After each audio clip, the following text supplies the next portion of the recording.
எல்லோருக்கும் வணக்கங்க. Welcome to home creator Tamil.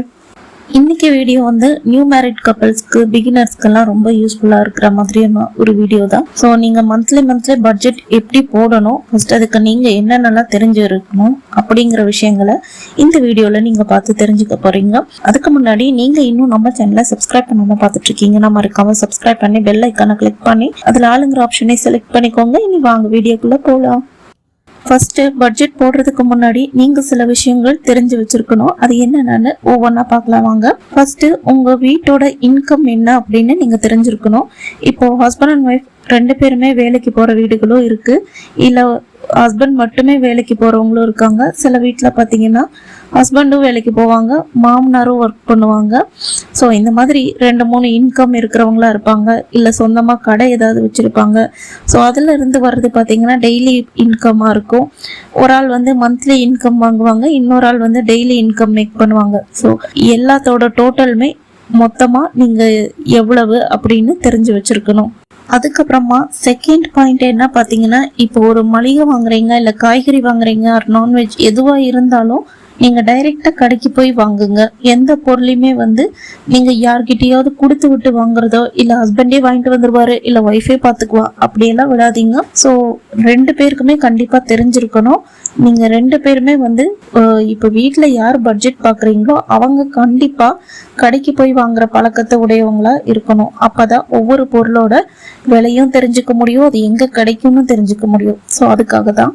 Third point என்ன பாத்தீங்கன்னா, இப்போ குறைஞ்சபட்சம் நீங்க வாங்குற அத்தியாவசிய பொருட்களோட கம்மியான விலை என்ன, சராசரி விலை என்ன, அதிகபட்ச விலை என்னன்னு நீங்க தெரிஞ்சிருக்க வேணும். இப்போ உதாரணத்துக்கு இப்போ உங்க குழந்தைங்களுக்கு டெய்லி வந்து ஸ்நாக்ஸ் பாக்ஸ் ஃப்ரூட்ஸ் கொடுத்து விடுறீங்கன்னு வச்சுக்கலாம். இப்போ இந்த ஃப்ரூட்ஸ் பாத்தீங்கன்னா எல்லா நாளும் ஒரே மாதிரியான பிரைஸ்ல சேல் பண்ண மாட்டாங்க. இப்போ வந்து சீசனல் ஃப்ரூட்ஸ் வந்து அந்த சீசன் டைம்ல வந்து கம்மி விலைக்கு விற்பாங்க. இதுவே வந்து ஒரு ஃபெஸ்டிவல் டைம்னா அதிக விலைக்கு விற்பாங்க. நார்மல் டேஸ்ல ஒரு ரேட் இருக்கும். ஸோ இந்த ரேட் டிஃபரன்ஸ் தெரிஞ்சா மட்டும்தான் நாம வந்து யார்கிட்டயும் ஏமாறாம இருக்க முடியும். ஸோ அதுக்காக தான் நம்ம இந்த ரேட் எல்லாமே தெரிஞ்சுக்கிறதுக்கு டைரக்டா கடையில போய் பர்ச்சேஸ் பண்ணணும்.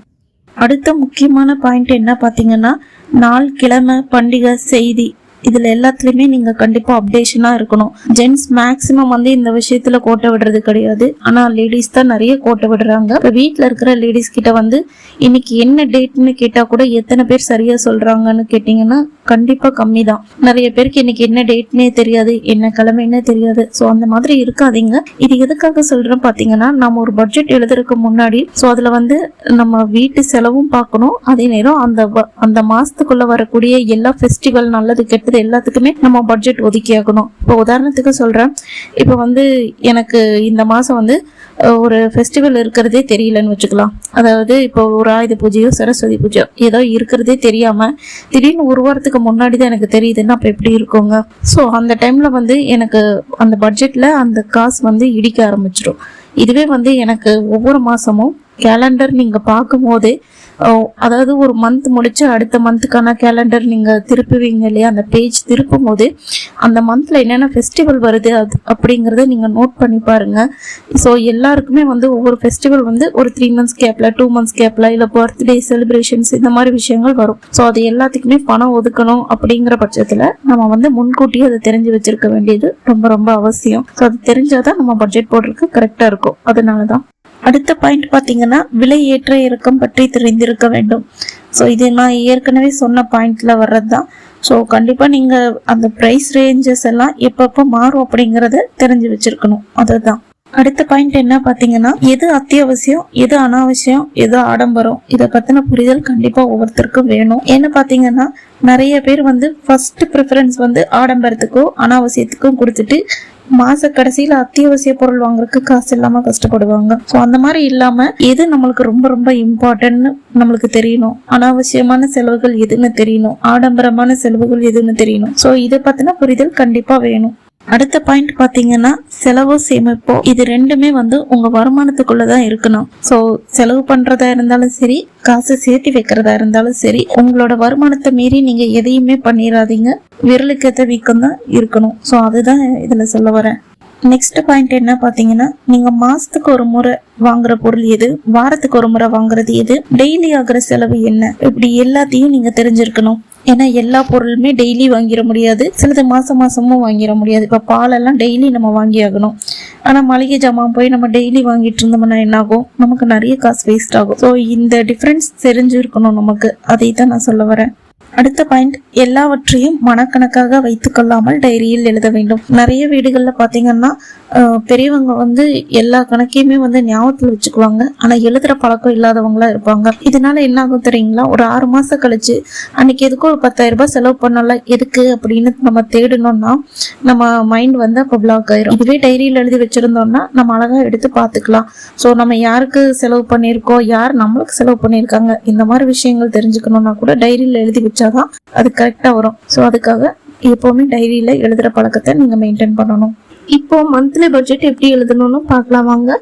ஃபர்ஸ்ட் விஷயம் பாத்தீங்கன்னா, நீங்க மந்த்லி பட்ஜெட் போடணும்னு நினைச்சிட்டீங்கனாலே கண்டிப்பா உங்ககிட்ட ஒரு டைரி வேணும். அது வந்து இந்த வருஷத்தோட டைரி தான் வேணும் அப்படின்னு எல்லாம் கணக்கு இல்லைங்க. உங்ககிட்ட ஏதாவது பழைய டைரி இருந்தா கூட நீங்க யூஸ் பண்ணலாம். மேபி டைரி எதுவுமே இல்லை, எங்கிட்ட நோட் இருக்குன்னா பரவாயில்ல, நோட்ல கூட எழுதுங்க. இல்ல நோட் எல்லாம் புதுசா வாங்குற அளவுக்கு எனக்கு இன்ட்ரெஸ்ட் இல்லை அப்படின்னீங்கன்னா உங்க குழந்தைங்களோட பழைய ரஃப் நோட்டு இதெல்லாம் இருக்கும் இல்லைங்களா, ஸோ அதை கூட நீங்க யூஸ் பண்ணிக்கலாம். பட் நீங்க டைரியோ நோட்டோ எதை யூஸ் பண்ணாலும் அதை தூக்கி எரிஞ்சிடாதீங்க, அதை பத்திரப்படுத்தி வைங்க. அது என்னைக்கா இருந்தாலும் ஒரு நாள் நமக்கு கண்டிப்பா யூஸ் ஆகும். இப்போ அந்த டைரியில நீங்க ஃபர்ஸ்ட் எழுத போறது உங்களோட மந்த்லி இன்கம் எவ்வளவுன்னு தான் எழுத போறீங்க. இன்கேஸ் வந்து உங்களுக்கு தின சம்பளமா இருக்கலாம், இல்ல வார சம்பளமா இருக்கலாம், மாச சம்பளமா இருக்கலாம், இல்ல கடை வச்சிருக்கலாம், இல்ல நீங்க ஏதாவது வீடு வாடகைக்கு விட்டுருக்கலாம். ஸோ இப்படி எதுல எல்லாம் உங்களுக்கு இன்கம் வருதோ டோட்டலா உங்க வீட்டுக்கு வந்து ஒரு மாசத்துக்கு எவ்வளவு இன்கம் வருதோ அதை ஃபர்ஸ்டா எழுதிருங்க. உங்களோட கமிட்மெண்ட்கான அமௌண்ட்டை ஃபர்ஸ்ட் செலவா எழுதுங்க. எக்ஸாம்பிளுக்கு வீட்டு வாடகை, EB, recharge, school fees, loan, EMI, சீட்டு, கடன், savings, RD, gas, water bill. So சேவிங்ஸை கூட நான் வந்து கமிட்மெண்ட்டாக தான் உங்களை எழுத சொல்லியிருக்கேன். ஏன்னு பார்த்தீங்கன்னா நிறைய பேர் வந்து எல்லா செலவையும் முடிச்சுட்டு மிச்சம் மீதி ஏதாவது இருந்துச்சுன்னா சேவ் பண்ணலாம்னு நினைப்பாங்க. அந்த மாதிரி கான்செப்ட்குள்ள நீங்களும் இது வரைக்கும் இருந்தீங்கன்னா கண்டிப்பாக சொல்கிறேன், நீங்கள் எந்த காசையுமே சேவ் பண்ணியிருக்க மாட்டீங்க. நீங்கள் ஃபர்ஸ்ட் ப்ரிஃபரன்ஸ் வந்து சேவிங்ஸ்க்கு கொடுத்துடணும். அது ஒரு கடன் மாதிரியே நினச்சிட்டு, இப்போ எப்படி கடன்காரங்களுக்கு நம்ம காசு கொடுக்கலன்னா வந்து வீட்டு வாசல்ல நின்று கத்துவாங்கன்னு நம்ம பயந்துட்டு கட்டிடுறோம், அதே மாதிரியே சேவிங்ஸையும் வந்து கடனா நினைச்சு நீங்க கட்டிடணும். ஸோ அப்பதான் நம்மளால சேவிங்ஸுங்கிற கான்செப்ட்குள்ள தைரியமாவே உள்ள என்டர் ஆக முடியும். ஸோ அதுக்காகத்தான் நான் சொல்றேன். நெக்ஸ்ட் பாத்தீங்கன்னா நம்ம அத்தியாவசிய செலவுகளை எழுதணும். இப்ப மளிகை, ரேஷன், காய்கறி, பால், நான்வெஜ், ஸ்நாக்ஸ் இதெல்லாம் இல்லாம நம்ம வண்டி ஓடாது. அதனால இதையெல்லாம் அத்தியாவசிய செலவுகளா நம்ம எழுதணும். அதாவது இந்தந்த செலவுகளுக்கு இவ்வளவு ஆகும் அப்படின்னு நம்ம எழுதிடணும். இது வந்து நான் பொதுவாக தான் சொல்றேன், ஏன்னா ஒவ்வொருத்தருக்கும் ஒவ்வொரு விதமான சேலரி இருக்கும். உங்க சேலரி என்ன அப்படிங்கிறது உங்களுக்கு தான் தெரியும். உங்க இன்கம் என்ன, அதுக்கு ஏத்த மாதிரி நீங்க இதை எல்லாத்தையுமே பிரிச்சுக்கோங்க. நெக்ஸ்ட் பாத்தீங்கன்னா எமர்ஜென்சி கேஷ். ஸோ இது வந்து நம்ம கம்பல்சரி ஒதுக்கித்தாகணும். ஏன்னு பாத்தீங்கன்னா நம்ம வீட்டுல சின்ன குழந்தைங்களாம் இருக்காங்கன்னா திடீர்னு அவங்களுக்கு உடம்பு சரியில்லாம போகலாம், இல்ல திடீர்னு ஒரு சொந்தக்காரங்க வந்து கல்யாணம், காது குத்துன்னு வந்து நமக்கு பத்திரிக்கை வைக்கலாம், இல்ல யாராவது தெரிஞ்சவங்களுக்கு ஏதாவது ஒன்னாகலாம். ஸோ இந்த மாதிரி நல்லது கெட்டது இது எல்லாத்தையும் நம்ம மீட் பண்ணோம் அப்படின்னா நம்ம கிட்ட கண்டிப்பா ஒரு எமர்ஜென்சி கேஷ் இருந்தே ஆகணும். ஸோ இதுக்கும் நீங்க இம்பார்ட்டன்ட் கொடுத்து கண்டிப்பா எடுத்து வைக்கணும். அப்படி எடுத்து வைக்கலன்னா என்ன ஆகும் தெரியுங்களா, நீங்க இதுக்காக போய் இன்னொருத்தவங்க கிட்ட கடன் வாங்க வேண்டியதா இருக்கும். ஸோ நிறைய பேர் பாத்தீங்கன்னா நல்லா சம்பாதிப்பாங்க, ஆனாலும் ஃப்ரெண்ட்ஸ் கிட்ட, தெரிஞ்சவங்க கிட்ட எல்லாம் 1000 2000 சின்ன சின்ன கடன் எல்லாம் வாங்கி வச்சிருப்பாங்க. இதுக்கு காரணமே இந்த எமர்ஜென்சி கேஷ் அவங்க கிட்ட இல்லாதனாலதான். ஸோ கண்டிப்பா இதை நீங்க எடுத்து வைக்கணும். நெக்ஸ்ட் பாத்தீங்கன்னா ஃபியூச்சர் பிளான் இன்வெஸ்ட்மெண்ட் தாங்க. இது வந்து லாங் டேர்ம் இன்வெஸ்ட்மெண்ட் தான். இதனால நீங்க மந்த்லி சின்ன சின்ன அமௌண்ட் கட்டினா கூட உங்களோட ஃபியூச்சரை வந்து செக்யூர்டா இது ஃபீல் பண்ண வைக்கும். ஸோ இதுக்கு வந்து நம்ம பிபிஎஃப், எஸ்எஸ்ஒய், என்பிஎஸ் இந்த மாதிரி ஸ்கீம்ஸ் எல்லாம் கவர்மெண்ட்லேயே இருக்கு. ஸோ இதில் வந்து உங்களுக்கு என்னென்ன ஸ்கீம்ஸ் எல்லாம் தேவையோ அதை நீங்கள் யூஸ் பண்ணிக்கோங்க. ஸோ இதுக்கு வந்து பெரும்பாலும் வந்து நம்ம பெரிய அமௌண்ட் கட்ட தேவை இருக்காது. மாதம் சின்ன சின்ன அமௌண்ட் கட்டி கூட இதில் நம்ம இன்வெஸ்ட்மெண்ட்குள்ளே உள்ள நுழைஞ்சிட முடியும். ஸோ இதனால என்ன ஆகும் பார்த்தீங்கன்னா, நாளைக்கு 50 வயசு 60 வயசு ஆகும்போது நம்மளால வேலைக்கு போக முடியலங்கிற சூழ்நிலை வந்தாலும் நம்மளுக்குன்னு ஒரு சின்ன அமௌண்ட்டாவது கையில் இருக்கும். அதை வச்சு நம்ம ஒரு கடைசிக்கு சொல்கிற ஒரு பொட்டி கடையாவது வச்சு பொழைச்சிக்க முடியும். அந்த மாதிரியான விஷயங்களுக்கு நீங்கள் கண்டிப்பாக ஃபியூச்சர் பிளான் இன்வெஸ்ட்மெண்ட் கண்டிப்பாக பண்ணுங்கள். ஸோ இதில் இன்னொரு பெனிஃபிட் கூட இருக்குங்க. இப்போ குழந்தைங்களாம் வச்சுருக்கிறவங்களுக்கு பார்த்தீங்கன்னா நாளைக்கு அவங்க வளர்ந்து வரும்போது அவங்கள காலேஜில் சேர்த்துருக்கோம், இல்லை வந்து அவங்க படிப்பு செலவுக்காகவோ இல்லை வந்து அவங்கள கல்யாணம் பண்ணி கொடுக்கறதுக்காகவோ அந்த டைமில் நம்ம யார்கிட்டயும் போய் கடன் கேட்டுட்டு இருக்க வேண்டியது கிடையாது. ஸோ இது வந்து நம்ம இப்போ இருந்தே சேர்க்க ஆரம்பிச்சிட்டோம்னா அன்னைக்கு நம்ம சஃபர் ஆக வேண்டியதாக இருக்காது. அதுக்காக தான் ஃபியூச்சர் பிளான் இன்வெஸ்ட்மெண்ட்டை நீங்கள் இப்போ இருந்து யோசிங்க. உங்கள் குழந்தைங்க குட்டி குட்டி குழந்தைங்களா இருந்தாலும் பரவாயில்ல, நீங்கள் ஃபியூச்சர் பிளானுக்கு கண்டிப்பாக இன்வெஸ்ட் பண்ணுங்கள். அடுத்தது என்ன பார்த்தீங்கன்னா, கோவில், ட்ராவல், டூரு, ட்ரெஸ்ஸு இந்த மாதிரி எக்ஸெட்ரா திங்ஸ்க்கெல்லாம் நீங்கள் கடைசியாக மட்டும்தான் பட்ஜெட் போடணும். ஸோ நிறைய பேர் பண்ணுற மிஸ்டேக்கை இதையெல்லாம் ஃபஸ்ட்டு எழுதிடுவாங்க. அதுக்கப்புறம் அத்தியாவசிய செலவுகளுக்கெல்லாம் காசு இல்லைன்னு மந்த் எண்டில் வந்து புலம்பிட்டு கடன் வாங்கிட்டு இருப்பாங்க. ஸோ அந்த தப்பை நீங்கள் எப்போவுமே பண்ணாதீங்க. நம்ம இந்த செலவுகளையும் தவிர்க்க தான் முடியாது. இப்போ எக்ஸாம்பிளுக்கு பார்த்தீங்கன்னா, நம்ம ஏதோ ஒரு கோயிலுக்கு வேண்டுதல் வச்சுருப்போம், இல்லை எங்கேயாவது நம்ம ரிலேஷன்ஸ் வீட்டுக்கு போகணும்னு ஏதோ பிளான் வச்சுருப்போம், இயர்லி ஒன்ஸோ ட்வைஸோ இப்படி போகணும்னு நினைக்கும் போது நம்ம அந்த டைமுக்கு போய் அதுக்காக கடன் வாங்கிட்டு இருக்கக்கூடாது. இப்போ நான் வந்து சம்மர் வெக்கேஷனுக்கு ஒரு பிளான் பண்ணியிருக்கேன்னா அடுத்த சம்மருக்குள்ள எனக்கு 12 மாதம் கிடைக்கும். இந்த 12 மாதமும் நான் சின்ன சின்னதாக அமௌண்ட் எடுத்து வச்சா கூட எனக்கு அந்த டைமுக்கு அது கண்டிப்பாக யூஸ்ஃபுல்லாக இருக்கும்.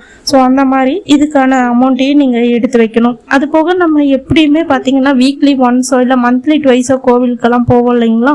ஸோ அப்படி போகும்போது அதுக்கு யூஸ் ஆகும். ஸோ இதுக்கான அமௌண்ட்டையும் நம்ம கண்டிப்பாக எடுத்து வச்சு தான் ஆகணும். பட் இதை வந்து லாஸ்ட் ப்ரிஃபரன்ஸாக வச்சுக்கோங்க. ஏன்னா நம்மளோட அத்தியாவசியம் எல்லாத்தையுமே முடிச்சுட்டு கடைசியாக தான் இந்த விஷயங்களுக்குள்ளேயே நம்ம என்டர் ஆகணும். ஏன்னா டூரோ ட்ராவலோ அந்தளவுக்கு இம்பார்ட்டன்ஸ் கிடையாது. இது இல்லாமல் கூட நம்மளால வாழ முடியும். ஆனால் நான் மேலே சொன்ன நிறைய விஷயங்கள் பார்த்திங்கன்னா இல்லாமல் நம்மளால வாழவே முடியாது. அந்த மாதிரியான அத்தியாவசியமான விஷயங்கள் தான் நான் சொல்லியிருக்கேன். அதனால் இதை வந்து நம்ம லாஸ்ட்டாக எழுதிக்கலாம். இப்போ எல்லாத்தையுமே எழுதுனதுக்கு அப்புறமா ஒவ்வொன்றுக்குமான தொகையை வந்து தனித்தனியாக பிரித்து வச்சிருங்க. இப்போ உங்ககிட்ட வந்து என்வலப் கவர் வச்சுருந்தீங்கன்னா அதில் இப்போ பாலுக்கு தனியாக, காய்கறிக்கு தனியாக அந்த மாதிரி பிரித்து வச்சுருங்க. அப்படி இல்லை அப்படின்னா நகைக்கடை பர்செல்லாம் வச்சுருப்பீங்க இல்லையா, அதில் போட்டு வைங்க. இல்லை டப்பாலாம் வச்சுருந்தீங்கன்னா டப்பாவில் கூட தனித்தனியாக பிரித்து வச்சுருங்க. இப்போ நீங்கள் என்ன பண்ணணும்னா இதோட டோட்டல் கண்டிப்பாக நீங்கள் போட்டு தான் ஆகணும். இப்போ எவ்வளோ செலவு எழுதியிருக்கீங்களோ அதை வந்து நீங்கள் டோட்டல் பண்ணி பாருங்கள். இந்த டோட்டலோ நீங்கள் இன்கம்மாக ஃபஸ்ட்டு எழுதுனீங்க பாருங்கள், இதுவும் வந்து ஈக்குவலாக இருக்கணும். இப்போ உங்கள் இன்கம்மை விட இந்த டோட்டல் கம்மியாக வந்தால் பரவாயில்ல, ஆனால் ஜாஸ்தியாக வந்துடக்கூடாது. இப்போ எக்ஸாம்பிளுக்கு உங்களோட இன்கம் மாதம் 30,000ன்னு வச்சுக்கலாம். மொத்த செலவுமே 28,000, 29,000, 27,000 இல்லை 30,000 இப்படி வந்தால் பிரச்சனை இல்லை. அதுவே வந்து உங்களோட மொத்த செலவு 32, 35 போச்சுன்னா உங்களோட பட்ஜெட் தப்புன்னு அர்த்தம். அப்போ நீங்கள் பட்ஜெட்டை திருத்தி மாற்றி அமைக்கணும். ஸோ இவ்வளோதாங்க பட்ஜெட். இது வந்து நீங்கள் கண்டிப்பாக ஒவ்வொரு மாதமும் ஃபாலோ பண்ணுங்கள்.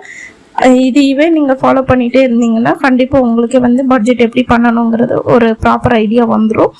ஸோ உங்களுக்கு இந்த வீடியோ பிடிச்சிருந்தா மறக்காமல் நம்ம சேனலை லைக் பண்ணி சப்ஸ்கிரைப் பண்ணிக்கோங்க. உங்கள் ஃப்ரெண்ட்ஸோட ஷேர் பண்ணுங்கள்.